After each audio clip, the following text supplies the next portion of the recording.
అందరికీ నమస్తే. Welcome to my channel graduate house wife. ఈరోజు నేను మన ఛానల్‌లో ఎంతో కమ్మగా, అలాగే ఎంతో ఆరోగ్యాన్నిచ్చే ముల్లంగి సాంబార్‌ని ఈజీగా ఎలా తయారు చేసుకోవాలో చూపించబోతున్నాను. మీరు కనుక నా ఛానల్‌ని మొదటిసారి చూసినట్టయితే తప్పకుండా లైక్ చేసి, అలాగే నా ఛానల్‌ని సబ్స్క్రైబ్ చేసుకోండి.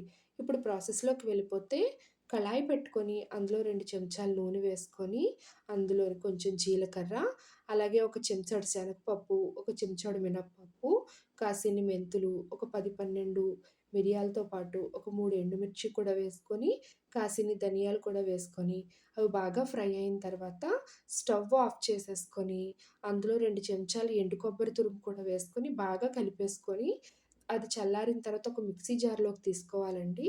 తీసుకొని అందులో 2 చెంచాలు వాటర్ వేసుకొని మెత్తటి పేస్ట్‌లా చేసుకోవాలి.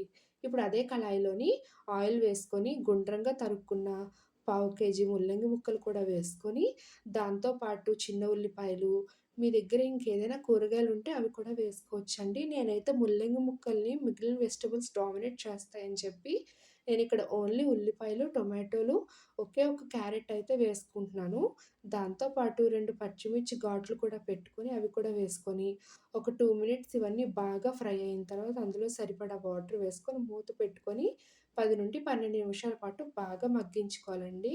తర్వాత మూత తీసుకొని అందులో ఉప్పు, పసుపు కూడా తగినంత వేసుకొని, మళ్ళీ మూత పెట్టుకొని ఇంకొక 10 నిమిషాల పాటు ముక్క మెత్తబడినంత వరకు బాగా మగ్గించుకోవాలి.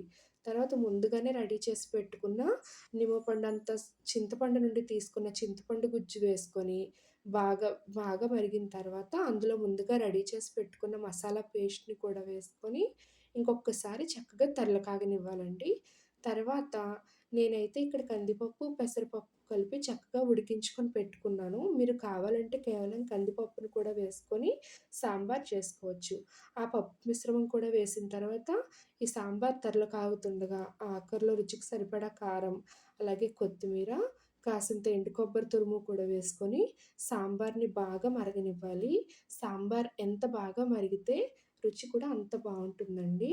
లాస్ట్‌లో టేస్ట్‌ని బ్యాలెన్స్ చేయడం కోసం కొంచెం బెల్లం ముక్క వేసి, స్టవ్ ఆఫ్ చేసి, తర్వాత ఇంకో పోపు గరిటె పెట్టుకొని, అందులో ఆయిల్ వేసుకొని, ఆవాలు, జీలకర్ర, ఇంగువ, వెల్లుల్లి రెబ్బలు, కరివేపాకు, దాంతో పాటు ఎండుమిర్చి కూడా వేసుకొని సాంబార్‌లో కలిపేసుకోవడమే. అంతేనండి. ఎంతో టేస్టీగా ఉండే, ఎంతో ఇష్టంగా తినే ముల్లంగి సాంబార్ రెడీ అండి. ముల్లంగి మామూలుగా నచ్చని వాళ్ళు ఇలా సాంబార్ రూపంలో చేసుకొని తింటే ఎంతో హెల్త్ బెనిఫిట్స్ ఉంటాయండి. వేడి వేడి అన్నంలో ఈ ముల్లంగి సాంబార్ వేసుకొని, అప్పడము, చల్లమిరపకాయలతో కనుక నంచుకొని తింటే రుచి మాత్రం వేరే లెవెల్‌లో ఉంటుంది. మీకు నచ్చితే తప్పకుండా ట్రై చేయండి. అలాగే నా ఛానెల్‌ని సబ్స్క్రైబ్ చేసుకోండి.